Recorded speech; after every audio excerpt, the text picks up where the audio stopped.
That autumn, filled with infinite hope for the future, I stepped onto the university campus. Little did I know, on a casual night, an aimless stroll past a seemingly ordinary dormitory building would completely alter the trajectory of my life. That figure on the balcony that appeared and vanished instantly, like an unhealable brand, was etched deeply into my memory. It made me realize that some legends persist, not without reason. It's because they are waiting for the next unfortunate witness.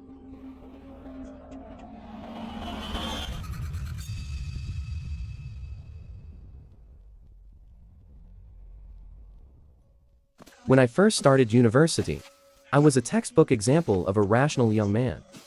My hair was always perfectly neat, and my head was filled with formulas and theorems. As for those superstitious legends, I couldn't roll my eyes hard enough. I felt that so-called reverence was just an excuse invented by the ignorant.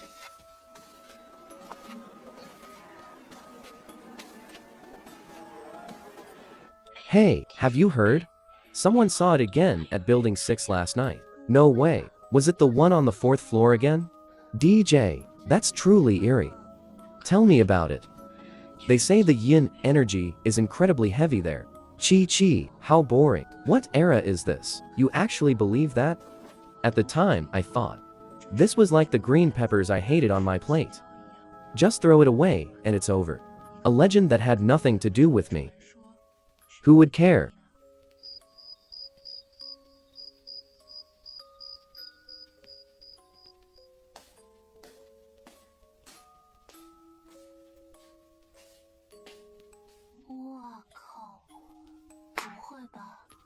I comforted myself saying it was fine. There are many buildings in a university, and many with the same name. It's a coincidence, all just a coincidence. But my heart was already fluttering, as if gripped by an invisible hand.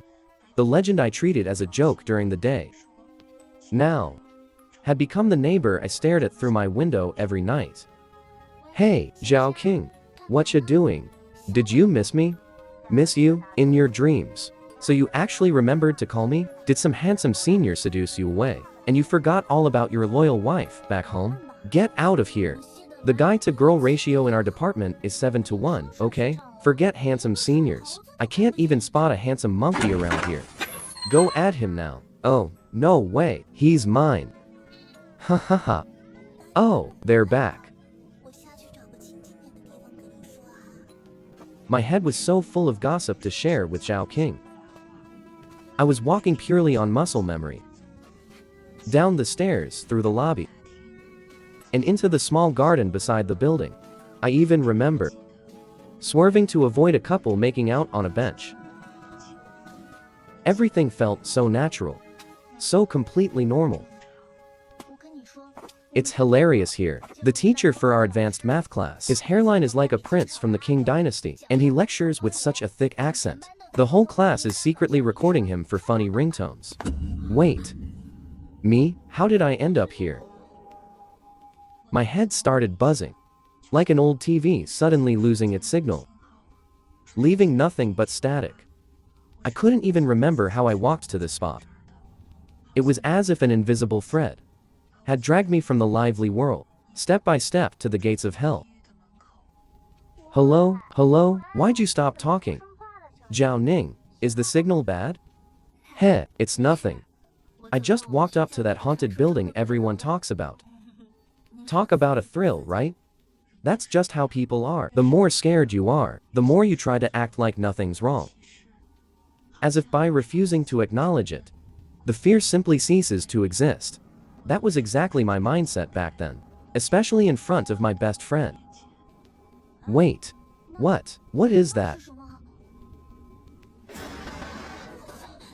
Something's happening. Someone's about to jump. Help, somebody help. Huh? Where are they? How did they just vanish?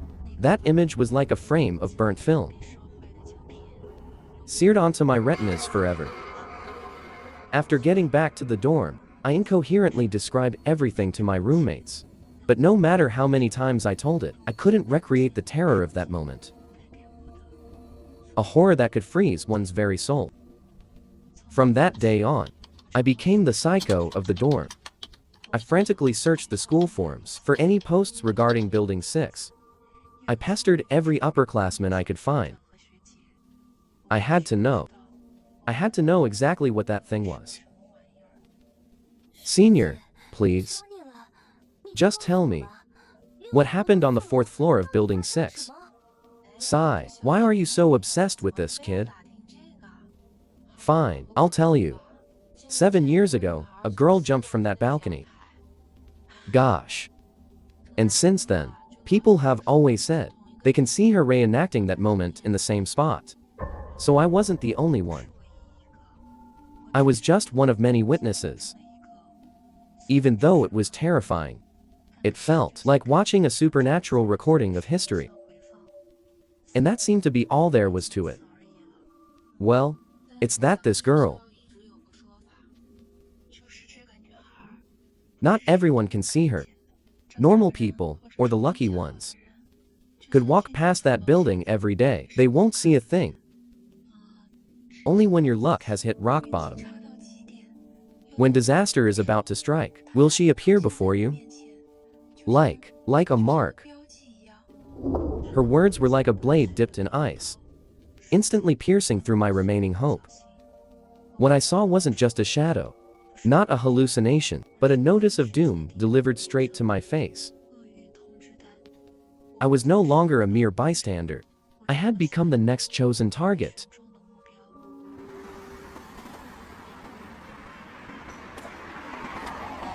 That day, I needed to go to the print shop. Diagonally across from the school gate, I walked cautiously across the crosswalk, strictly following every traffic rule, eyes scanning everywhere, ears listening to everything, making sure I was absolutely safe. A flicker of hope even crossed my mind. As long as I'm careful enough, even the god of misfortune can't touch me. Look, I'm almost to the other side, aren't I?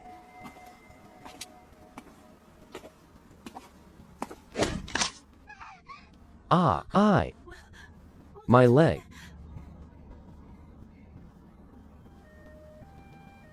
In the final second, before I lost consciousness, only one thought remained in my head. So this is my misfortune. It wasn't a car accident, it wasn't a disease, it was a kind of pure, malicious bad luck that you can't predict or guard against. Bad luck. My leg. Is my leg still there? Young lady, you just finished surgery. You can't move around like that. Doctor. Am I going to lose my leg? No need to be so nervous. Though it's a comminuted fracture, the surgery was very successful. However, moving forward, you'll need a very long recovery period. How did this happen? I was clearly being so careful. Was I hit by a car? But I didn't see any cars coming.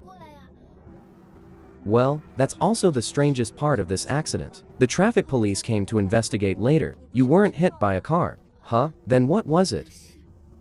It was a stone. A large truck was passing by, and its tire happened to crush a stone. The stone was sent flying by the immense pressure. It first hit the roadside barrier, which changed its direction, and it struck you right in the lower leg. Sigh, I've been an orthopedic surgeon for over 20 years. I've seen car crashes, falls from buildings, everything. But a comminuted fracture caused by a ricocheting stone. You're the first. Young lady, I can only say, your luck is truly abysmal. Your luck is just too far gone. The doctor's words were like a key, unlocking the most terrifying room in my mind. I didn't say another word. I just stared blankly at the ceiling. So that prophecy wasn't fake. It came true in a way I never could have dreamed of. A way that was perfectly sound in physics, but statistically, near impossible. It was fulfilled with surgical precision. Because of this severe injury, I took a year off school. When I returned to campus, I avoided Building 6 as if it were the plague. I never stepped within a mile of it again. My story seems to end there.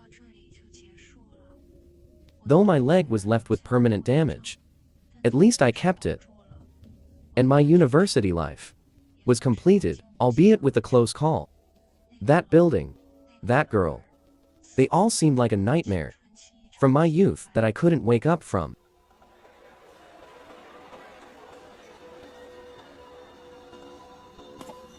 Hey, have you heard? Building 6 at our school is haunted. For real? What happened? Tell me. Supposedly, a senior jumped from a 4th floor balcony. But not everyone can see her. Only when your luck is at its absolute worst will she appear before you, or when disaster is about to strike. My story has come to an end, but the story of Building 6 continues. It's like an endless cycle, quietly waiting for the next unlucky soul.